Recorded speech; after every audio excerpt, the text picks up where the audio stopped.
கொடுங்க அத்தை. இது என்னது தண்ணி? குளிக்க தண்ணி போட்டிருக்கேன் அத்தை. குளிக்க கேஸ்ல தான் போடுவியா? என் பின்னாடி தோட்டத்துல போடக்கூடாதா? கேஸ்னா ஃப்ரீயாவா வருது? சாரி அத்தை.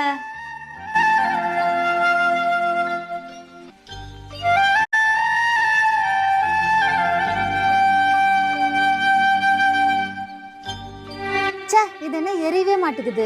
தீபாவளிக்கு வாங்கின பட்டாசுலாம் சும்மா தானே கிடக்குது, அதை போட்டு கொளுத்துவோம்.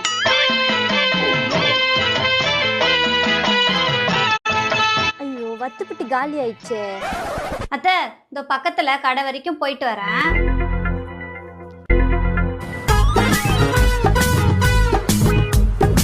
அவளுக்கு முன்னாடி நம்ம தண்ணிய சுட வச்சு நம்ம குளிச்சுடுவோம்.